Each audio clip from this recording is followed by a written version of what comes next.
gérer le qui et voir exactement, surtout si vous avez des gens de cardiopathie, voir est-ce qu'il est en train de faire une fibrillation ou pas. Que pour pouvoir vraiment gérer, parce qu'il faut même faire un arrêt et tout ça là, vous allez voir ça, lire ça.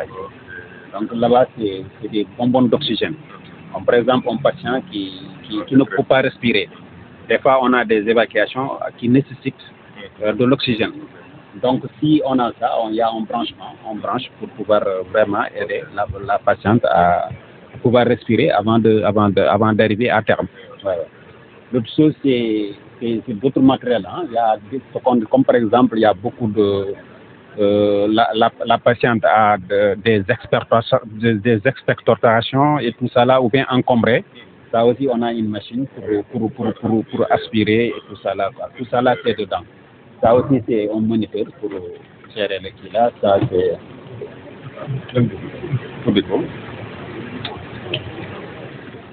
Ça, c'est une civière aussi, si les accidentés, aussi, quoi. Mais c'est une civière, quoi. Ah, okay. Une civière, les accidents, ça, c'est des extincteurs. Oui, ça, c'est tout ça, là, c'est des saturations, quoi, pour voir comment la respiration, est-ce qu'elle est bonne ou elle n'est pas bonne, quoi. Tout ça, là, vous pouvez gérer. En tout cas, il y a vraiment le nécessaire pour pouvoir assister le patient jusqu'à arriver le lieu où on le réfère, quoi. Vraiment, c'est ce qu'on appelle des ambulances médicalisées. Ouais, ouais. Parce que c'est un petit hôpital, on a le carburant, mais nous sollicitons encore du conseil départemental et de la mairie encore de redoubler encore plus d'efforts pour pouvoir vraiment transporter les malades. Parce que tous les malades qui viennent au niveau du centre de santé, qui doivent être repérés, ce ne dit pas des malades qui vont aller faire un scanner et revenir. Mais les malades qui doivent être référés, c'est gratuit. Le transport est gratuit jusqu'à l'hôpital. Si c'est un patient qui doit être, qui est reçu au niveau du centre de santé, mais qu'on a besoin juste d'un bilan ou bien d'une analyse, là, il y a un forfait de 5 000 francs qu'il va payer. Ça aussi, vraiment, il faut que les populations le sachent pour qu'on puisse en discuter. Mais quand même, nous exhortons quand même, surtout le conseil départemental, la mairie, tout en remerciant l'administration. Parce que nul n'était l'administration. On peut écrire, mais s'il n'y a pas de suivi aussi, on ne pouvait pas avoir. Parce que c'est pour le faire. Et remercier vraiment tous les collaborateurs, parce que remercier tout le monde. Et aussi exhorter aussi les chauffeurs, le chef de garage, à faire un bon usage du maïs. C'est-à-dire surtout l'entretien, surtout vraiment la gestion. Ça aussi, c'est des choses qu'on doit vraiment en discuter. Merci. Ouais. Excellent. Je pense que c'est aucun des éléments ou bien des points sur lesquels je voulais véritablement insister. D'abord, le fait qu'en fait, aujourd'hui, c'est une demande qui a quand même duré depuis des années. Nous cessons de solliciter véritablement pour avoir une ambulance médicalisée, vu qu'assez souvent, on perd des vies dans le transfert, en tout cas, de certains patients. Aujourd'hui, voilà, heureusement, nous avons une ambulance médicalisée et je pense que c'est clair, ça va forcément sauver des vies. Maintenant, on ne peut pas avoir ce bijou, en tout cas cet équipement de cette envergure et être un tout petit peu léger dans l'entretien. Il faut véritablement un engagement très fort, en tout cas surtout de l'ambulancier, véritablement pour bien entretenir cet équipement et aussi faire de sorte que quand même que tous les autres acteurs qui doivent accompagner pour que réellement cette ambulance-là soit efficiente, que ces acteurs-là puissent soutenir. Et à ce niveau-là, c'est surtout les collectivités territoriales. Nous voulons véritablement qu'ils puissent citer plus que toute autre commune, mais surtout le conseil départemental. Voilà, je pense que le conseil départemental aussi doit quand même soutenir pour que quand même qu'on puisse utiliser de manière très rationnelle et aussi, comme je l'ai dit, de manière très efficiente, en tout cas, voilà, cette ambulance. Véritablement, c'est ce que j'avais à dire. Surtout des remerciements, comme je l'ai dit, de tous ces sacrifices qu'il ne cesse de consentir avec son équipe. Véritablement, que je voulais lui adresser une mention spéciale et souhaiter que quand même que ça puisse continuer et que les autres acteurs, j'ai vu un tout petit peu des informations qui ne sont pas du tout réellement fondées.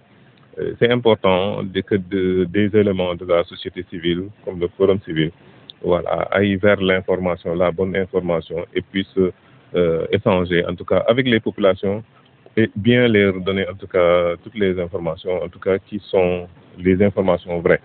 Voilà. Et permettre à ce que cette population soutienne les efforts que nous sommes en train de consentir pour véritablement aller vers l'amélioration de ces conditions de vie. Véritablement, c'était le propos que j'avais voulu dire.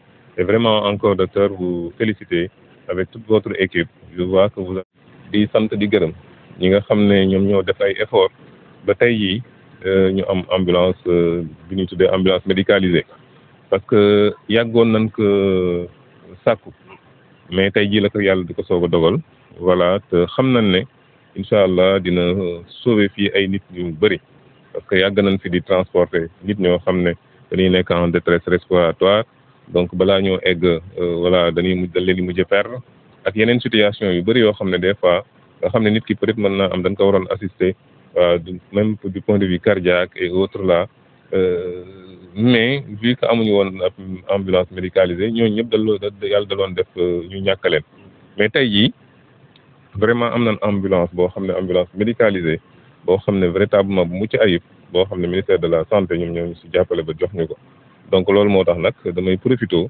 di sant di gërëm képp koo xam ne dugal na si loxoom ba tey jii ñu am lii donc di ko tàmbalee si ki nga xam ne moom mooy MCD bi parce que bi mu ñëwee ba léegi moom vraiment loolu benn sacerdoce la ko def pour au moins am fi ambulance médicalisée képp ku mu xam dem na si moom pour véritablement fexe ba nga xam ne ñu mën a am ambulance bi ñun tamit li nga xam ne moom moo doon sunu liggéey aussi def nañ ko je pense que moom mooy chaque fois di remonter préoccupation yi nga xam ne moom la population bi am heureusement on a eu comment dirais-je ça a eu un écho favorable donc loolu ñu ngi siy sant yàlla léegi nag li si am solo rek moom mooy fexe ba nga xam ne ambulance bi njëriñ bi mu war a am mu am ko te loolu day tàmbalee si ki nga xam ne moom mooy dawal ba pare moom mu entretenir bu baax a baax li nga xam ne moom mooy ambulance bi gannaaw si loolu aussi ñi nga xam ne tamit ñoo ko war a jàppale ba nga xam ne surtout lu jëm si wàllu carburant bi ñu jàpp si parce que moyens yi nga xam ne district bi yore na ko il est clair et net que mënul véritablement fexe ba nga xam ne li ñu war a am yëpp si carburant ñu am ko loolu moom mënul nekk avec district bi moo tax nag ñu mel ni waa maire bi gaa ñu ngi def liggéey bu am solo ñu ngi jàppale bu baax a baax district bi mais nañ ko gën a taxaw gën ko jàppale ba nga xam ne lépp lu jëm si wàllu carburant ak yeneen ñu vraiment ñu jàppale conseil départemental nag comme ñun ñëpp xam nañ ne lii moom daanaka pour département bi yëpp la donc moom war na si dugalaat lu gën a dugal loxoom véritablement te gis nañ effort yu bëri yi nga xam ne conseil départemental mu ngi koy def si wàllu santé loolu moom defe naa kenn amatu si natable si wàllu woowu donc fii tamit nag lu jëm si wàllu ambulance bi aussi soxla nañ si mu am si taxawaay bu am solo ba nga xam ne vraiment ambulance bi njëriñ li ki tax mu ñu indi ko fi waaw véritablement ñun ñëpp dinañ ko am loolu moom moo loon laa bëggoon wax donc di féliciter képp di remercier aussi képp koo xam ne vraiment dugal na si loxoom ba tey jii ñu am ambulance bi donc di si jiital ki nga xam ne moom mooy madame la ministre de la santé véritablement parce que moom xam na enjeu yi fii au niveau de Guinguinéo loolu moom moo tax véritablement hésité wul rapidement pour jox ñu ambulance bi donc vraiment ñu ngi leen sant yéen ñëpp di leen gërëm jërë ngeen jëf merci beaucoup.